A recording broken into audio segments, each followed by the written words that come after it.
Excuse me, is your name Simon? Yes, sir. It is you. We went to school together. This is my wife, Robyn. This is, I didn't get your name. Gordon Mosley. Gordo. Gordo? Oh my God, I'm so sorry I didn't recognize you. It's been a very, very long time. Well, thank you so much for being with us today for the gift. We're really excited, and you brought me a gift. Yes. I'm a little worried about this. Should I think you should open it. Should I open it? Yeah, All totally, right. totally you should. Just saw this film, and we're super impressed. I mean, you know, obviously this is your directorial debut as a feature, and of course we've seen you write and produce before, but this was intense and not quite what we expected either, right? Good, in a good way. In a great way. It's totally, you know, part of the plan for me is, you know, as I've been working as an actor, but for the last 15 years in the background, I've been writing a lot and thinking about directing while sort of being behind other movies and helping to produce them. And so when I wrote this screenplay, it felt like the natural progression for me to get behind the camera on this one. It felt like the sort of movie that I'm very interested in, obviously, because I'd written it, but it's right in my wheelhouse, things that I'm interested in. And it felt like a contained enough story for me to kind of get behind the camera without too many moving parts. So it felt like the right time and the right thing to do. And this wasn't quite what we thought either, because we thought we might be getting a violent thriller, you know, by looking at a violent horror movie. And it's not that exactly. Yeah, what I was really interested in doing, you know, as I described to people leading up to the making of the movie, was that I was going to make a movie that was like an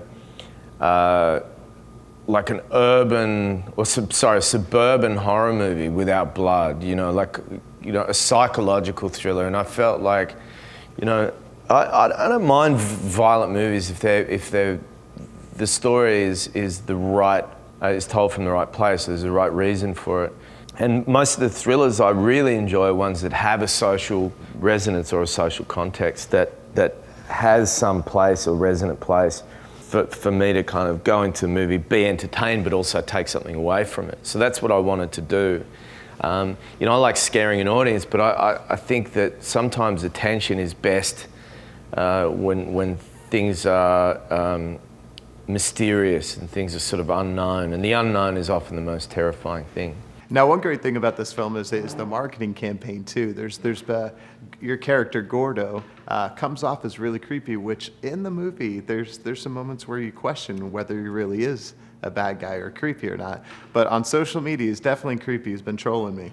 He's been trolling, yeah. Well, you're right, and one of the great things about the movie, and in the vein of mystery and not really being sure what's really going on in these kind of movies, is that, you know, we meet Gordo and he's a kind of a weird, creepy guy and he's very overbearing, but at the same time, is he really that bad a person? And you meet Jason's character, who's like this sort of, you know, great winning, you know, businessman, great husband, but then is he really the great person that we perceive him to be? And those roles start to kind of shift and move.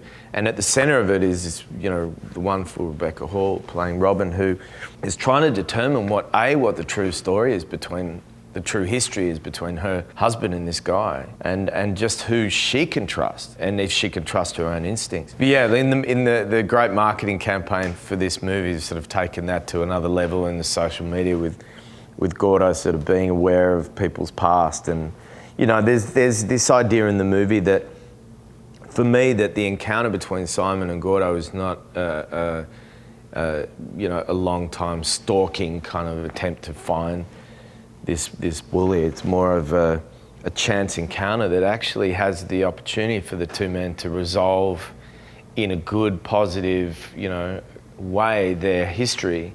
And yet, because of particularly, you know, Simon's inability to look back and acknowledge the past, that's where the thrilling part of the movie starts. Like, well, if you're not going to be the better person, then let's see what's going to happen.